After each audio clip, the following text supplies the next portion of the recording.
Bienvenidos a Tu Salud con Farmayala Podcast, un espacio pensado para ayudarte en tu misión de cuidar a tu familia. Aquí encontrarás consejos, información y todo lo que necesitas para vivir una vida saludable. Muy bien, comencemos. Hola, ¿qué tal amigos? ¿Cómo están? Sean todos bienvenidos al episodio número 7 de nuestro podcast, Lo que pasa después de comer, para lo cual contamos con la presencia del distinguido doctor Javier Carrillo, quien es médico gastroenterólogo y también es magíster en salud pública. Bienvenido, doctor Javier Carrillo. Muchas gracias. De acuerdo, vamos a dialogar unos aspectos importantes sobre un tema fundamental, un tema bastante frecuente de consulta. Entiendo que el tema del reflujo gastroesofágico, el tema de esos síntomas relacionados a esta patología es muy frecuente en su consulta, ¿verdad, doctor?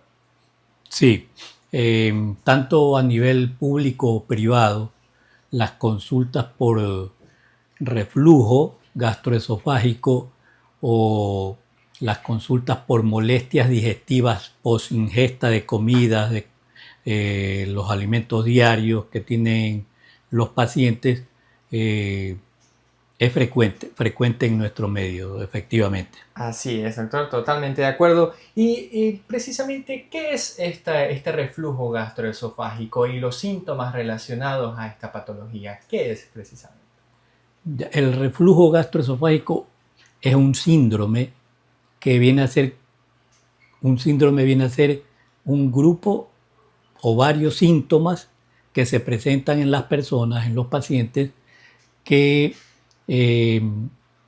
posterior o a veces sin incluso ingerir alimentos presentan esta sintomatología.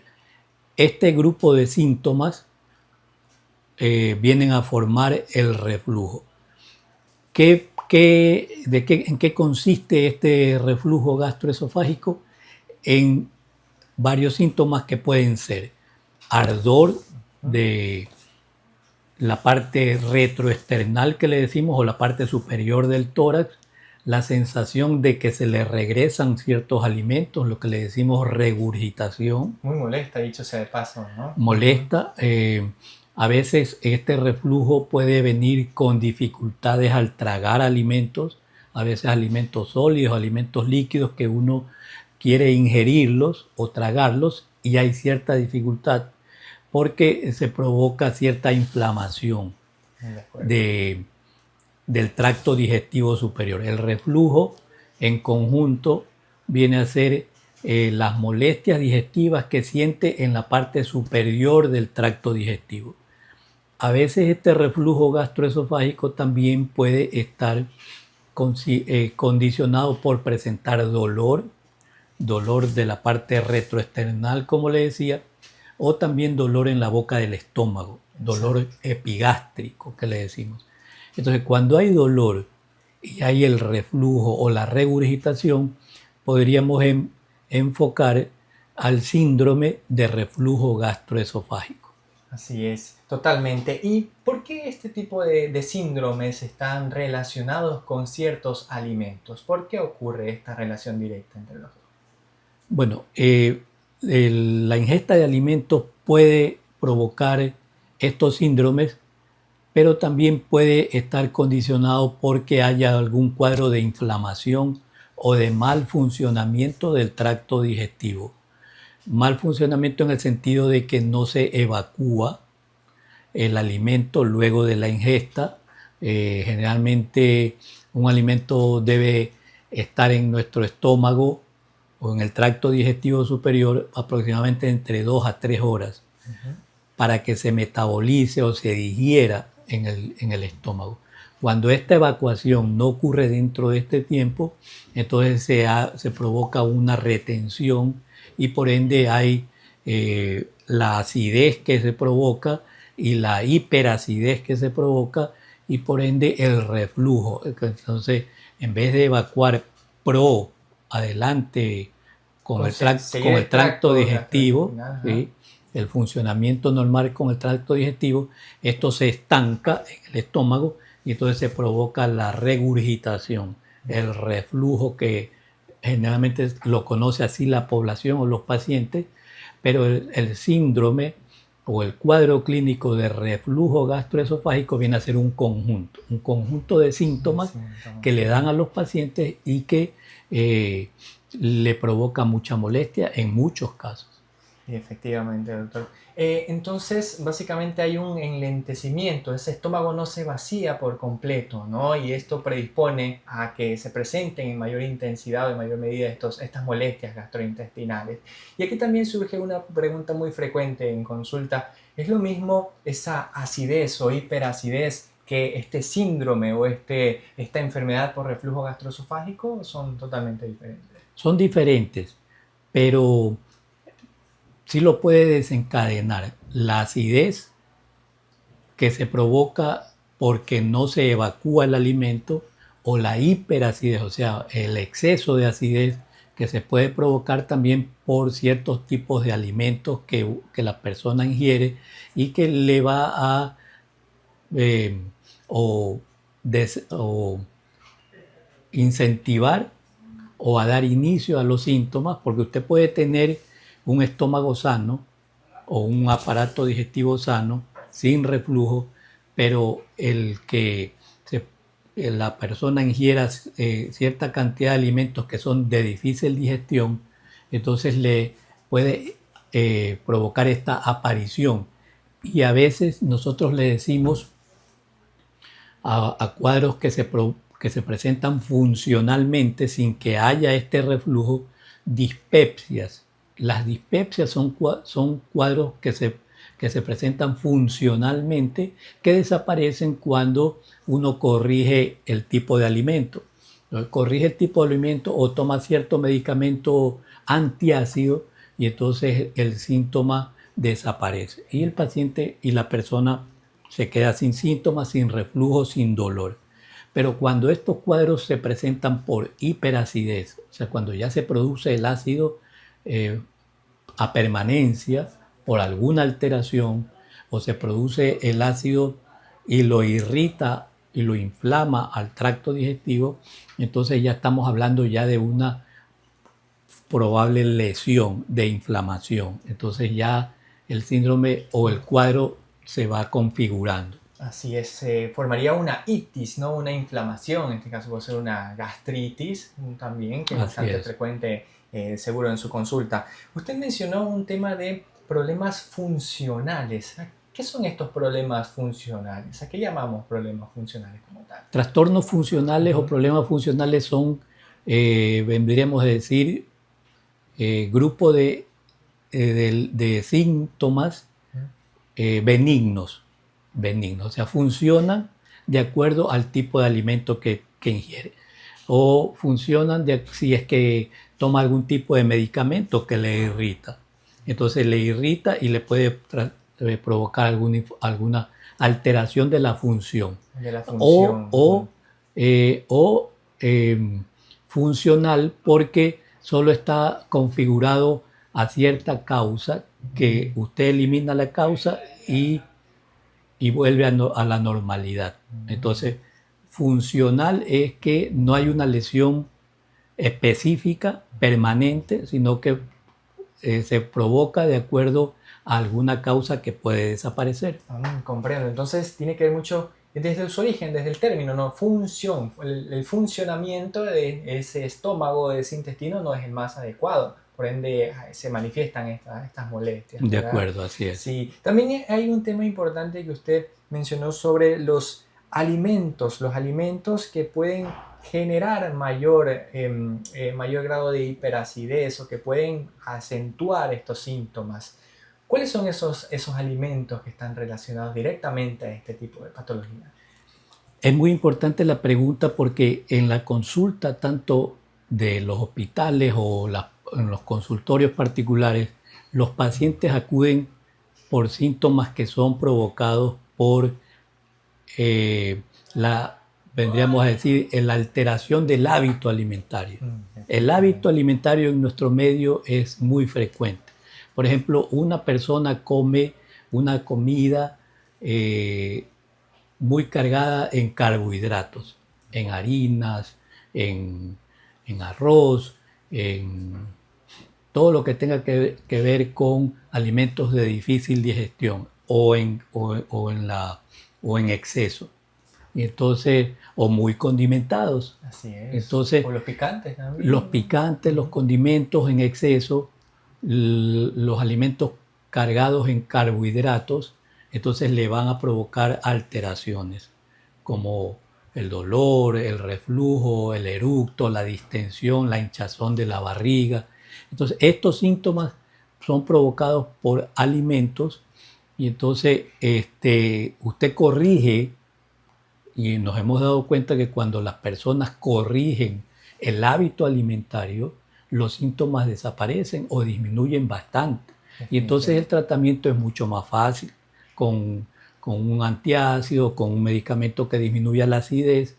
Entonces los síntomas mejoran mucho cuando las personas corrigen el hábito alimentario. Entonces, esto es muy importante porque lo vemos bastante en la consulta, de que se debe de educar, promocionar, difundir que el hábito alimentario es indispensable para mantener una buena salud digestiva. Y precisamente forma parte de ese tratamiento no farmacológico, ¿no? El gran impacto, el impacto positivo que tiene esta alimentación saludable. Considera también que la cantidad o el plato típico que comemos los ecuatorianos influye mucho en el desarrollo de esta hiperacidez, de estos problemas gastrointestinales. De acuerdo, de acuerdo. Lo que hemos visto también bastante es que los pacientes acuden con bastante sobrepeso. Sobrepeso y obesidad a nivel mundial se está considerando que hay una pandemia. Una pandemia adiposa, se habla mucho de eso, ¿no? Sí, entonces por eso es que se sacan estas alternativas de las cirugías bariátricas, de cómo bajar de peso en forma brusca, pero cuando uno hace los controles en las consultas de los pacientes, se da cuenta que el paciente está o con sobrepeso o con grados de obesidad 1 o 2. También. Entonces eso está provocando que los pacientes tengan mayor cantidad de síntomas digestivos. Entonces no solo le afecta el asunto del reflujo o de las molestias o de la inflamación o de las úlceras gástricas o de las gastritis crónicas, sino que también le está provocando un hígado graso, por ejemplo, o una hepatitis por alimentos.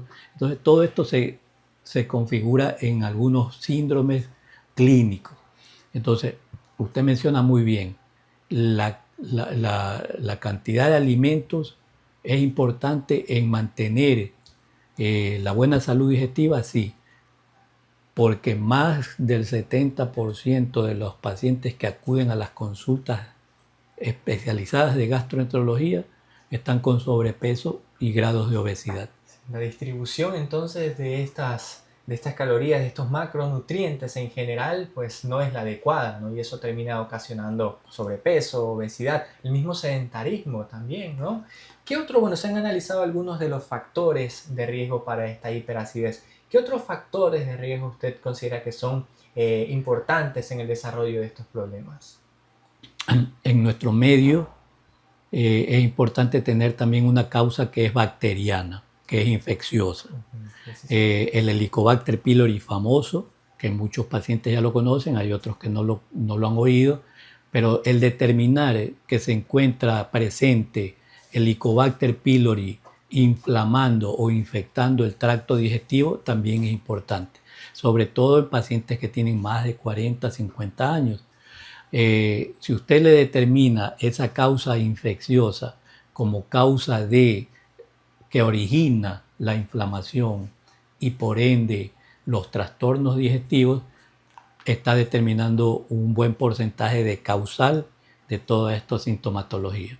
La causa infecciosa, el Helicobacter pylori y otras bacterias o virus que podrían afectar también. Sí, precisamente los virus también que están actualmente con varios brotes en ciertas zonas específicas y eso influye, ¿no?, en el desarrollo de estas patologías. De acuerdo también.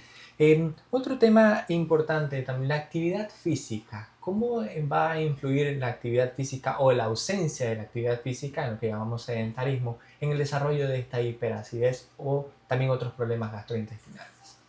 Es muy importante.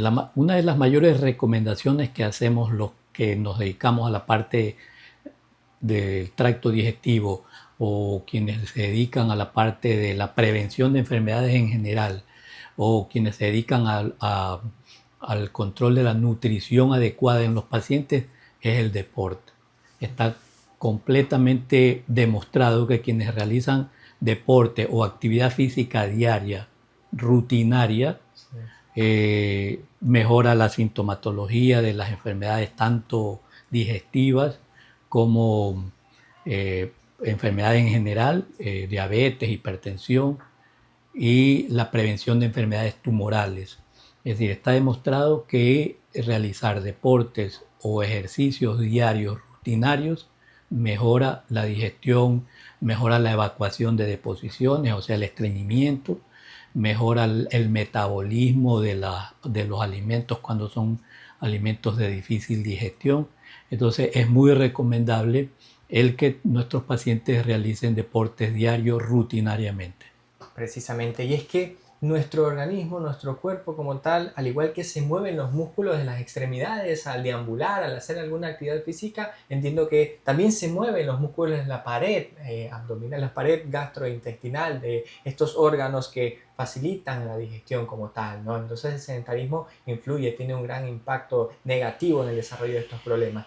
Y hay otra creciente, otra situación muy relacionada a la hiperacidez, que es el estrés, estos problemas psicológicos, emocionales, ¿cómo afectan también en el desarrollo o el funcionamiento gastrointestinal? Sí, afectan, pero yo diría que en un menor porcentaje en buena hora. Porque hace muchos años, antes de que se descubra la infección por Helicobacter pylori, por ejemplo, se le atribuía al estrés del trabajo, las preocupaciones, las cuestiones sentimentales o familiares como causal de las úlceras o de los sangrados digestivos. Antes de que se descubra la bacteria, la causa era el estrés. Okay. El estrés era el gran asesino silencioso, le decían. Y entonces, que no solo afectaba la parte digestiva, sino los infartos, la hipertensión, los accidentes vasculares cerebrales. Pero desde que se descubrió la bacteria, por ejemplo, se pudo establecer que ya no era el estrés un causal más importante, era la bacteria.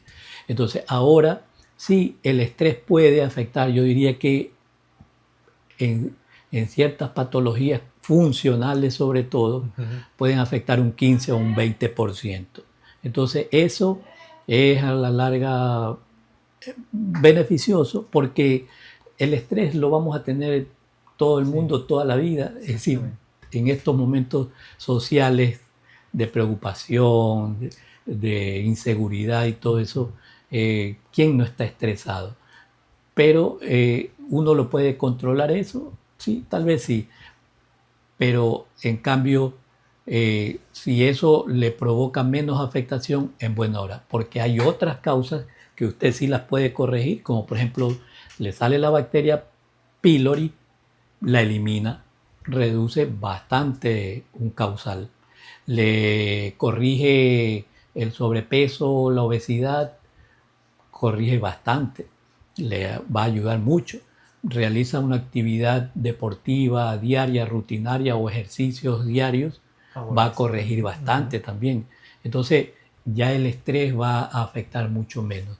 Entonces yo ahí al estrés lo pondría en un rango de menor importancia, aunque tiene su importancia, pero hay otros causales que sí los podemos buscar y corregir. Que son más importantes y que serían las causas principales, ¿no? Es básicamente entonces, podríamos decir que las situaciones de estrés o de preocupación se fueron desplazadas a los últimos puestos, las últimas causas que serían ya más por descarte, por descartar cada una de las causas principales, como por ejemplo la presencia de Helicobacter pylori como causa de hiperacidez o de reflujo gastroesofágico, ¿verdad? De acuerdo. Bien, así entonces hay también varias patologías, varios problemas gastrointestinales que están relacionados directamente a el género o a la edad. Mencionó que a partir de los 40 años, 50 años había más riesgo de desarrollo de estos problemas gastrointestinales.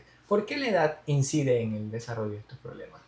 Sí, también es muy interesante esto porque lo que hemos visto en términos de estudios estadísticos y frecuencia de lesiones ya más complejas o graves, como por ejemplo el cáncer, se presentan generalmente a partir de los 50 años. A partir de los 50 años comenzamos a encontrar cáncer de estómago, cáncer de colon, 60 años en adelante cáncer de hígado, cáncer de páncreas. Entonces, las estadísticas nos indican que a mayor edad, mayor posibilidad de encontrar lesiones, porque las lesiones comienzan obviamente, o los grados de inflamación comienzan a partir de los 30, 40 años. Entonces, usted raramente encuentra tumores malignos, al menos en lo que es la parte digestiva, 30 o 40 años. Es raro. Se encuentra, pero es raro.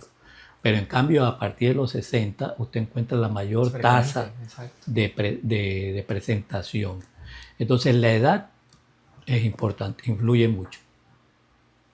Pacientes jóvenes de menos de 20 años no se les debe realizar búsqueda o screening de enfermedades tumorales, por ejemplo. Sí, si hay un cuadro inflamatorio o crónico, ok, hay que estudiarlo. Pero pacientes de 30 para abajo, no, es menos probable. De 40, 50 para arriba, sí. Y el tiempo de evolución de las enfermedades también es importante. Usted decía lo del sexo, sí. Generalmente en nuestro medio, quienes están más afectados por las enfermedades tumorales en nuestro medio son los varones. ¿Por qué? Porque tienen mayores alteraciones de los hábitos, porque fuman más, porque toman más, toman licor más, o sea, beben, fuman y tienen mayor alteración de los hábitos. Las mujeres tienen más control en eso, más higiene en los alimentos y todo. Entonces, ¿quiénes son más afectados? Los varones. ¿Quiénes son más afectados? Los de añosos, pacientes añosos, de 50 para arriba. Entonces, influye mucho. Claro que sí, por esos cambios celulares asociados a la edad, ¿no? El cambio a nivel fisiológico y funcional de nuestras células.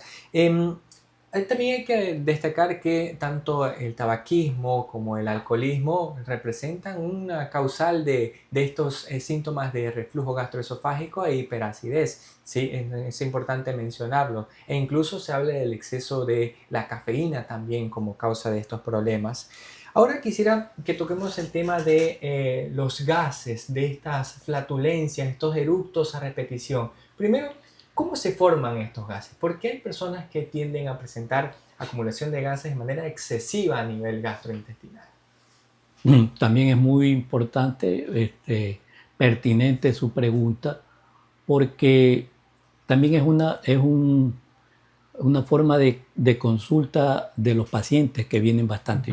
Doctor, yo vengo porque se me hincha mucho la barriga. Exacto. Tengo mucho eructo, se me hincha, me parece tambor, tengo mucha distensión. Sí, eso es muy frecuente. Y eso nosotros le llamamos lo que es la dispepsia. Pero eso, si no hay causa infecciosa o alteración orgánica o una alteración funcional que la hemos mencionado, es por el hábito alimentario. El hábito alimentario influye bastante. Entonces, si usted tiene una dieta rica en carbohidratos, como por ejemplo arroz, pan, verde, maduro, yuca, tortas, lácteos, la papa, es decir, los carbohidratos que son la mayor parte de nuestra dieta. Entonces, un paciente está bastante con estos síntomas, que son síntomas benignos. La gente no debe preocupar, los pacientes no deben preocuparse por estos síntomas de digestión. Aunque sean muy molestosos también, ¿no? Son molestosos, sí. Pero lo que debe hacer es, si yo sé que el hábito alimentario me está provocando, corrijo. Debo corregir el cambio de la dieta. Buscar una dieta que sea menos carbohidratos, más proteínas. O carbohidratos de fácil digestión, como por ejemplo las frutas, las ensaladas, frutas frescas. Nuestra naturaleza es muy amplia, entonces nos da una gran cantidad de frutas que son de fácil digestión y que no provocan estos síntomas. Sí. Entonces, tener una dieta de frutas, claro, es un poco más molestoso o más complejo adquirir frutas que adquirir un pan. Entonces ya se vuelve más el asunto como que social. Pero si usted corrige el asunto de el hábito alimentario, cambia los carbohidratos en exceso o de difícil digestión por carbohidratos de más fácil digestión como las frutas o las legumbres, las ensaladas, entonces los pacientes mejoran mucho. Y si se ayuda con cierto tratamiento relativamente fácil, también mejora mucho. Sí, y precisamente sobre esto, las recomendaciones de las porciones de frutas y verduras serían entre 5 a 7 porciones al día, ¿no? Bien, estimado doctor, entonces, a sabiendas de que los síntomas de hiperacidez, de gases, de reflujo son muy frecuentes en nuestra población, ¿cuáles serían las recomendaciones que usted le establecería a nuestros queridos amigos que nos están escuchando o observando en las distintas plataformas? Es muy importante que los pacientes puedan tener conocimiento de todas estas recomendaciones que hemos dado, porque le puede mejorar mucho los síntomas. Tener una actividad deportiva, tener un hábito alimentario adecuado que implique alimentos frescos de más fácil digestión, tener alimentos con higiene adecuada, tener la actividad diaria deportiva y sobre todo no tener el sobrepeso o el grado de obesidad que también le complica la situación. Entonces, son recomendaciones que las debemos llevar adelante para poder tener una mejor salud digestiva y evitar mayores complicaciones.